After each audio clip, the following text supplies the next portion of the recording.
నమస్తే. Welcome to పూరా local. చేసిన సాయానికి కృతజ్ఞత చూపకపోయినా పర్వాలేదు.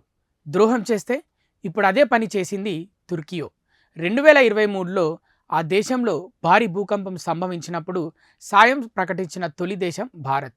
ఆపరేషన్ దోస్త్ పేరిట భారీగా మానవతా సాయాన్ని అందించింది.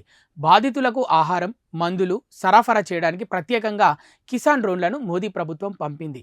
అప్పుడు మనం మానవత్వాన్ని చూపితే దాన్ని మరచి ఇప్పుడు భారత్పై దాడికి పాకిస్తాన్కు డ్రోన్లను పంపింది. తొలి నుంచి ద్వేషమే ఉంది మన భారత్ పైన. పాకిస్తాన్ గురువారం భారీ స్థాయిలో భారత్పై డ్రోన్ దాడులు చేసింది. దాదాపు 300 నుంచి 400 డ్రోన్లను ప్రయోగించింది. వాటిని భారత్ కూల్చివేసింది. ఆ శకలాలను ఫోరెన్సిక్ నిపుణులు పరీక్షించారు. అవన్నీ తుర్కియోకు చెందిన ఆసిస్ గాడ్ సోనాగర్ డ్రోన్లుగా ధృవీకరించారు. తుర్కియో అధ్యక్షుడు ఎర్డోగాన్కు తొలి నుంచి భారత్ అంటే విపరీతమైన ద్వేషం.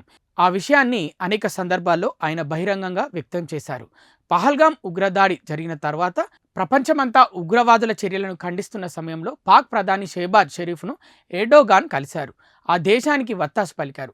పహల్గామ్ ఉగ్రదాడిని ఖండించలేదు సరికదా, మృతి చెందిన పర్యాటకుల కుటుంబాలకు సానుభూతి కూడా వ్యక్తం చేయడానికి ఆయన ఇష్టపడలేదు. పహల్గామ్ ఉగ్రదాడి జరగగానే పాకిస్తాన్పై భారత్ దాడి చేస్తుందని తుర్కియో ముందుగానే ఊహించింది. ప్రపంచమంతా భారత్కు సంఘీభావం తెలుపుతున్న సమయంలో 6 సైనిక విమానాల్లో పాకు ఆయుధాలను ఎర్డోగాన్ ప్రభుత్వం పంపింది.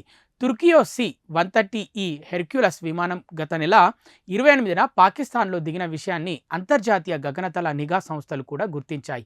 అయితే ఇంధనం నింపుకునేందుకు తమ యుద్ధ విమానం దిగిందని ప్రకటనిచ్చి తుర్కియో తప్పించుకునే ప్రయత్నం చేసింది. ఆ తర్వాత ఓ యుద్ధ నౌకను కూడా కరాచీ నౌకాశ్రయానికి పంపింది.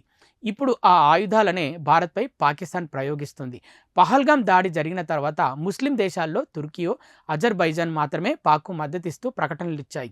కశ్మీర్ అంశంలో గతంలో ఎర్డోగాన్ అనేక సార్లు అంతర్జాతీయ వేదికలపై బహిరంగంగా భారత్పై విమర్శలు గుప్పించారు.